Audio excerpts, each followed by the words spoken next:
Hello दोस्तों, नमस्कार। हमारे जितने भी ईपीएस 95 पेंशन धारक हैं, आप सबका हमारे नए वीडियो में स्वागत है। दोस्तों, आज हम लोग बात करने वाले हैं ईपीएस 95 पेंशन धारकों के लिए या भारत देश के तमाम कई करोड़ों जो श्रमिक हैं उनके लिए दिवाली पे क्या तोहफा दिया जा रहा है। माननीय प्रधानमंत्री जी हो या केंद्र सरकार श्रम मंत्रालय की तरफ से ईपीएस 95 पेंशन धारकों के पेंशन वृद्धि को लेके क्या अपडेट निकल के आ रही है।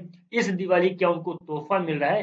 पूरी की पूरी बातें जो होंगी ना, इसी विषय में होगी कि ईपीएस 95 पेंशन धारकों के लिए दिवाली पे क्या तोहफा दिया जा रहा है। दोस्तों, मैं आपको यहाँ पे बताना चाहता हूँ कि साइड में पोस्ट चल रहा होगा, उसी पोस्ट के बारे में बहुत कुछ यहाँ पे लिखा हुआ है। उसी के बारे में यहाँ पे हम लोग चर्चा करेंगे कि ये जो पेंशन धारक हैं, जो ईपीएस 95 पेंशन धारक हैं, भारत के करोड़ों श्रमिक और उनके परिवार के लिए खुशखबरी। केंद्र सरकार ने कर्मचारी पेंशन योजना यानी कि ईपीएस 95 में महत्वपूर्ण सुधार करने का निर्णय ले लिया है।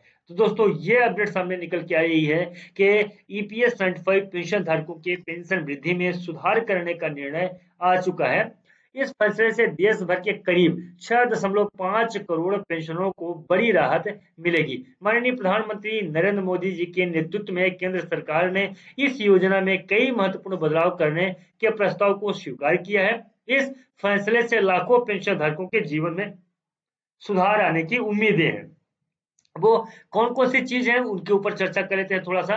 पहले नंबर पे है पेंशन बढ़ाने का प्रस्ताव। तो तमाम ईपीएस 95 पेंशन धारक लगातार अपने पेंशन में वृद्धि होने के इंतजार में थे कि कब ईपीएस 95 पेंशन धारकों के पेंशन में वृद्धि होगा और वो कितने चरण में होगा, किस प्रकार से होगा, उसके ऊपर तो यहाँ पे क्या वो बात बताई जा रही है कि पेंशन बढ़ाने के प्रस्ताव पर सरकार ने लगाई मुहर। प्रस्ताव अंतरिम चरण में पहुंच चुका है। मोदी के कैबिनेट की बैठक में प्रस्ताव को मंजूरी दे दी गई है और लोकसभा में भी पेंशन बढ़ाने का अंतिम निर्णय लिया गया है। इस नए प्रस्ताव के अनुसार 1995 से कम आने वाले पेंशन धारकों में कर्मचारी पेंशन योजना में 333% की वृद्धि होने की संभावना है। यानी कि 333% वृद्धि अगर होती है तो बहुत ज्यादा पेंशन में वृद्धि हो जाएगी। क्या क्या चीजें वो भी मैं आगे आपको बता देता हूं कि न्यू पेंशन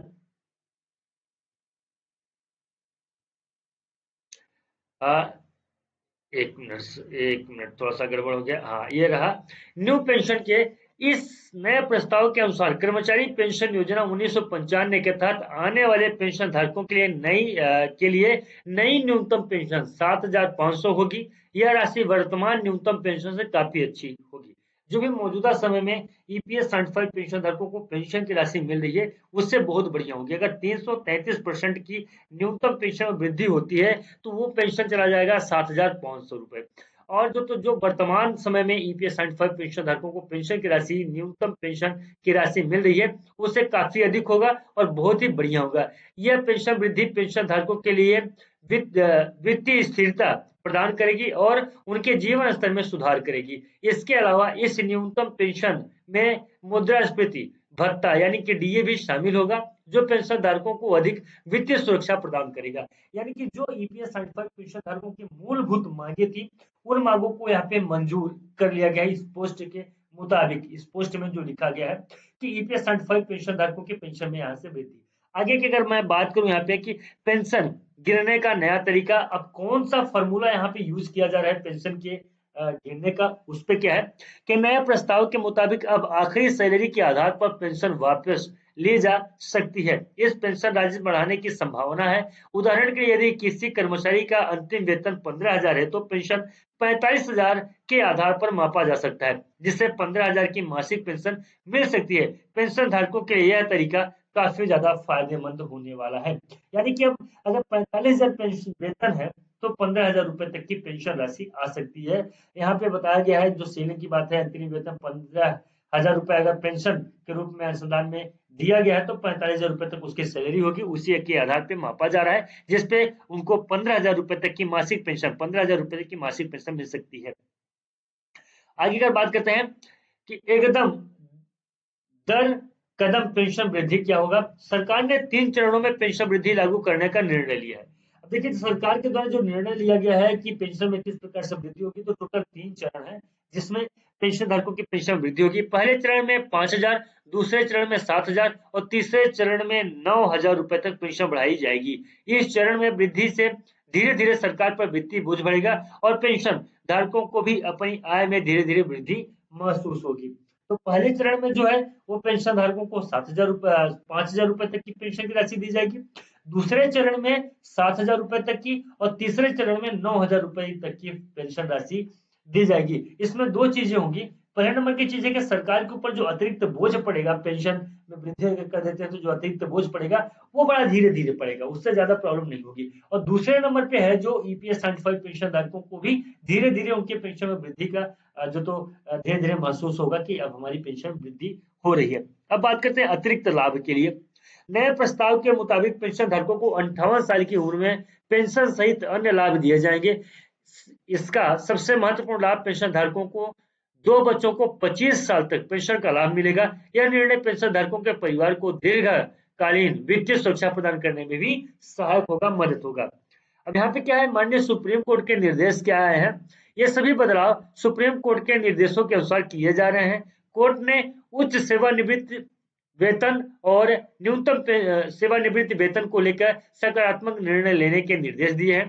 तदनुसार सरकार ने यह महत्वपूर्ण निर्णय लिया है कि इसके अलावा पेंशन में भेदभाव खत्म करने के लिए भी नए नियम जारी किए जाएंगे।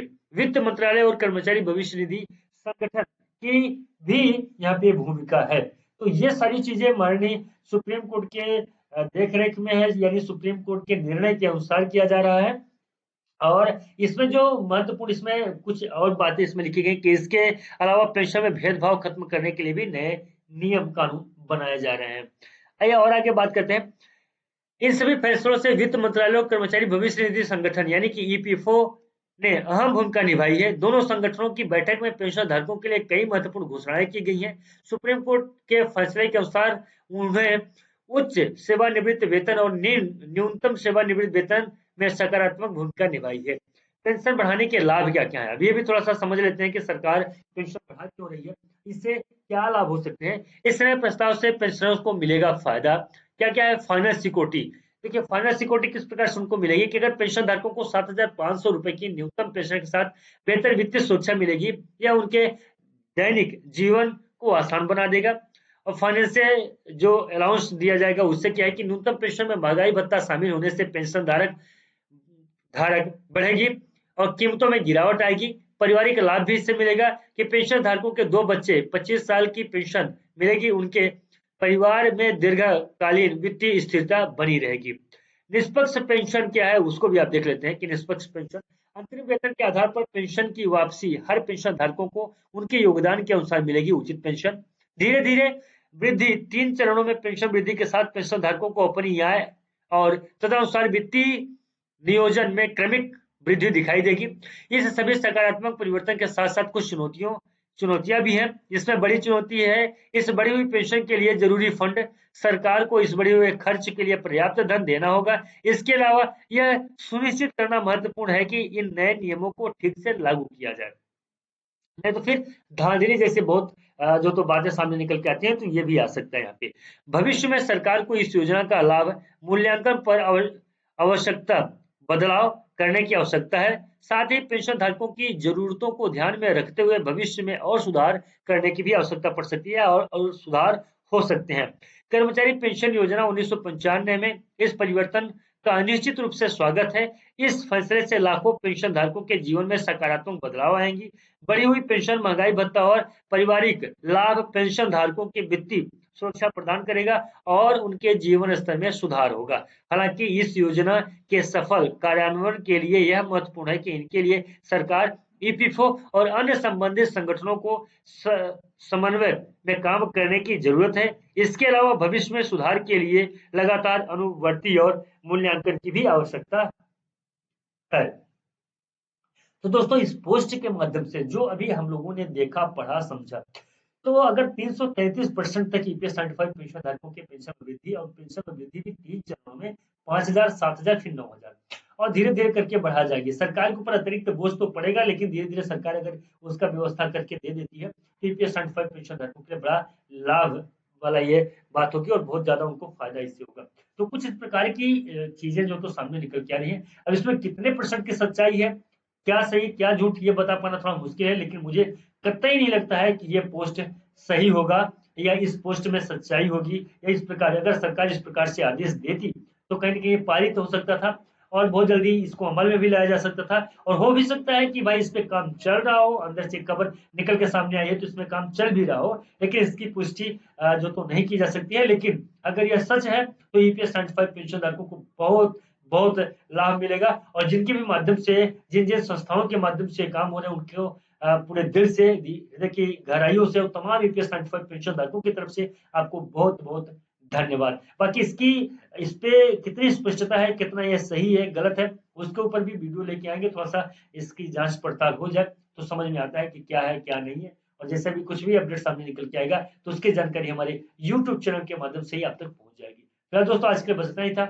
उम्मीद करता हूँ कि वीडियो के माध्यम से सही जानकारी आप लोगों तक मैं पहुंचाया हूँ, जो जानकारी अभी चल रहा है उसका, और एक अच्छी जानकारी पहुंचाऊं तो अपना प्यारा आशीर्वाद दीजिएगा और इस वीडियो को ज्यादा से ज्यादा लोगों तक पहुंचाइए और ज्यादा से ज्यादा जो तो चैनल को सब्सक्राइब कीजिए। नमस्कार, जय हिंद, जय भारत।